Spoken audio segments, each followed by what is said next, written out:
Jumpa lagi dengan saya Gofar Wai, masih di channel Sang Kapitalis yang bernas, lugas, dan cerdas.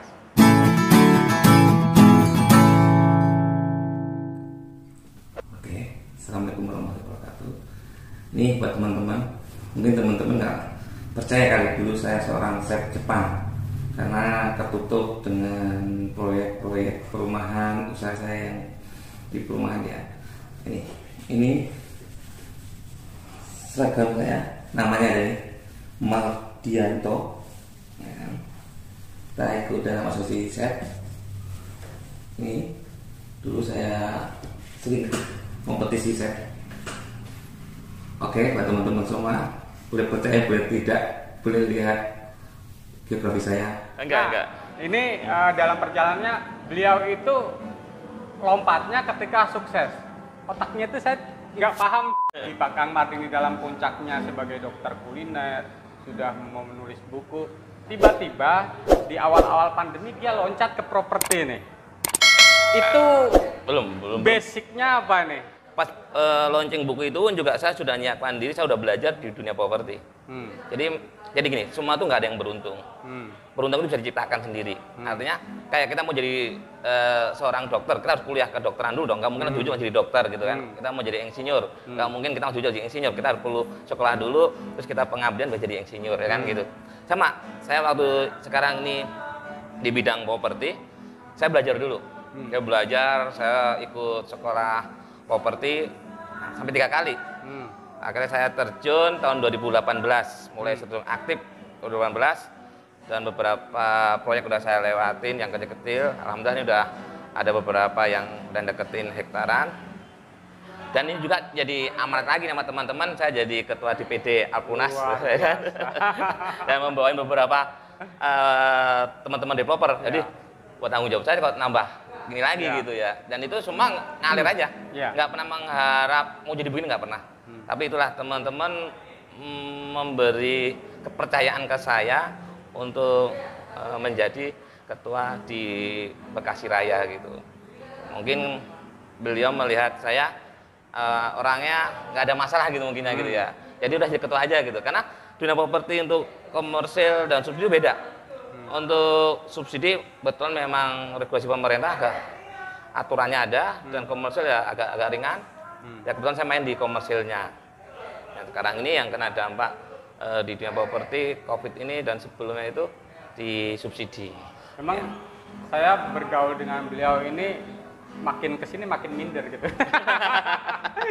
Gapnya itu makin nggak bisa dikejar. Tapi insya Allah sih minimal kalau kita bergaul dengan orang-orang yang positif ya kita juga sedikit positif lah. nggak jelek-jelek amat. Gini Kang, tadi kan kalau saya boleh rangkum gitu ya, dari awal Kang Mardi itu mulai dari bekerja sukses sampai di level manajer. Terus berusaha berawal dari lingkungan yang sederhana, tapi di situ menjadi luar biasa gitu kan. Itu kan sebuah perjuangan yang nggak gampang. Nah, ini bergaul dengan pengusaha-pengusaha kaki lima, asongan gitu kan. Tiba-tiba karena basicnya makanan Jepang, bikin resto Jepang gitu. Nah, setelah cuma gara-gara ngelihat ada warung collab diakuisisi, terus jadilah Juragan Bebek. Dan setelah jadi Juragan Bebek, ternyata sekarang main ke properti dan di situ juga eksis juga, berprestasi juga Kang Mardi. Nah, ini sebuah motivasi atau pelajaran buat mungkin termasuk saya pengusaha-pengusaha atau calon-calon pengusaha di era pandemi.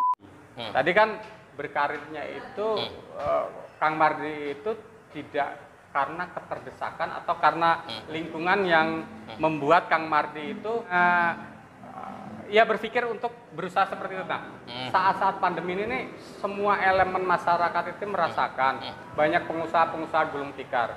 Nah, kiat-kiatnya nih. Oh iya. Terima kasih. Ini memang luar biasa ya. Hampir semua merasakan dampak dengan COVID-19 itu ya.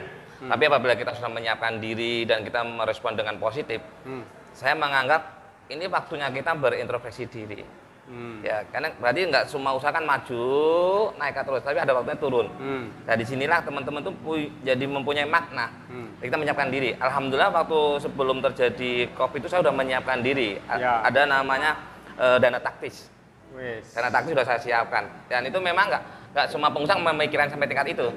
Dan saya sudah mempunyai dana taktis itu. Dana yang memang di mana pas kita lagi kondisi yang nggak menyenangkan, tapi itu. Waktu COVID itu saya tidak mikirkan kerjaan dulu, karena saya tahu kalau saya terjun di kuliner pasti rontok. Apalagi rumah makan saya gede-gede kan, pasti rontok semua itu kan. Di supaya juga rontok, di properti pun juga harus pikir-pikir panjang dulu, karena daya beli menurun dan aturan regulasi bank juga terbatas, tidak gampang untuk mencairkan KPR. Akhirnya saya hampir 1 tahun malah jalan-jalan aja.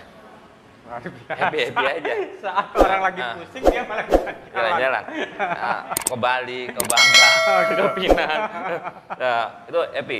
Tetapi saya sudah menyiapkan persiapan untuk pergerakan setelah pandemi gitu. Jadi kita bukan senang-senang terus akhirnya menyiapkan, kita menyiapkan. Nah, bocorannya dong, bocorannya. Sambil kita mengoreksi diri, teman-teman pengusaha yang lagi down itu, apa sih yang bikin kita down itu? Penurunan omset ya.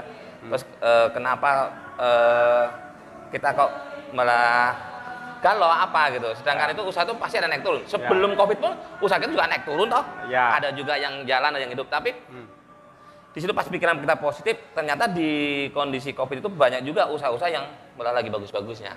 Apa tuh contohnya? Kayak bisnis online-nya meningkat, terus bisnis-bisnis yang sifatnya dengan ekspedisi itu juga lagi meningkatnya karena banyak orang perlu armada ya untuk itu. Tambah lagi bisnis yang bisa diambil dalam kondisi itu waktu itu kesehatan. Yang teman saya seorang kontraktor merubah bisnis ke alat kesehatan, ini malah punya aset banyak di dalam kondisi. Artinya apapun dalam kondisi apapun kalau kita mengambil peluang, dapat peluangnya. Kadang-kadang kita ego, kita gengsi kan nggak mau melakukan hal yang itu karena bidang saya ini, bidang saya ini. Saya juga sempat investasi juga di bidang kesehatan itu. Makanya saya juga, tapi karena saya bukan di bidangnya ya, di bidang kesehatan saya naruh aja. Karena bukan dokter kuliner. Bukan, tapi saya naruh dana aja. Waktu itu pengadaan jaket antivirus. Ya, kita naruh itu. Itulah ada passive income jadinya. Ya lumayan bisa buat jalan-jalan juga. Jadi kita mengambil peluang apa sih dalam kondisi apapun pasti ada peluangnya. Usaha naik turun biasa, nggak usah kita salahkan pandemi, nggak usah kita nyalakan itu.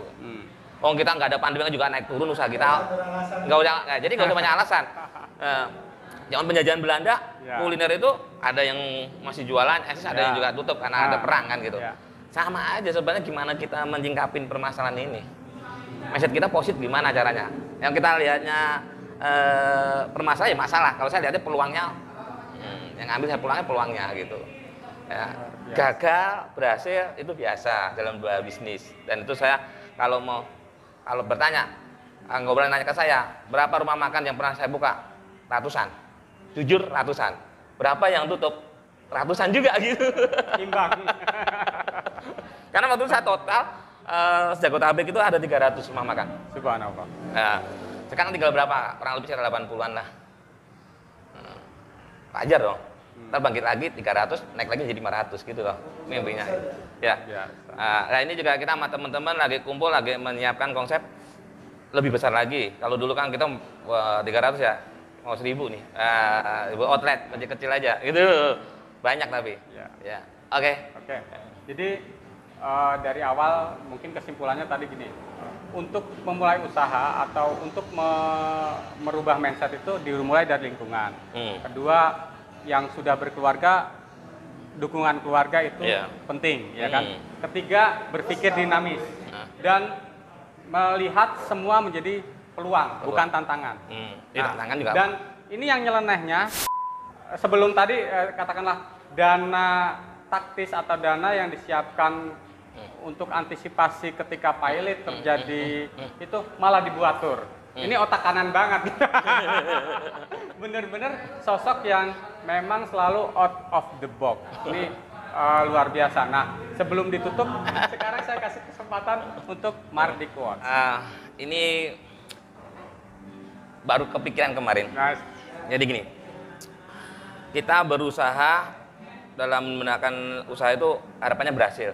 Keberhasilan itu untuk membahagiakan diri kita, pasangan kita, anak, dan orang lain ya. Nah, kebahagiaan itu jangan sebagai alasan kita untuk kita nggak bahagia. Walaupun kita dalam usaha kita berhasil ya kita bahagia, nggak berhasil kita juga harus bahagia. Artinya apapun alasannya kita tetap bahagia. Bahagia itu hakiki. Jangan kita mencari alasan untuk kita nggak bahagia. Ya kan? Kita bisa nongkrong di sini, kita bisa ngopi, kita bisa ini bahagia. Karena kebahagiaan itu nggak diukur kesuksesan. Orang sukses belum tentu bahagia. Tapi kalau bahagia kan hakiki. Tergantung hati kita sendiri gimana menyingkapin semua permasalahan ini. Buat saya apapun yang terjadi bahagia nomor 1. Makanya kalau ada salam saya bilang salamnya, gimana kabarnya Kang Mardi? Alhamdulillah, baik, sehat, dan bahagia. Luar biasa, terima kasih Kang Mardi, dan terima kasih juga atas teman-teman yang sudah mendukung channel ini dengan subscribe dan komen-komennya. Dan alhamdulillah sih ininya panteng terus channel Sang Kopitalis dengan perbincangan kedai kopi dan tokoh-tokoh yang kadang dari lingkungan bawah kayak Kang Mardi, kadang seorang sosok dokter, sosok konsultan saya hadirkan di sini. Tetap bersama saya Gofar Wai, sampai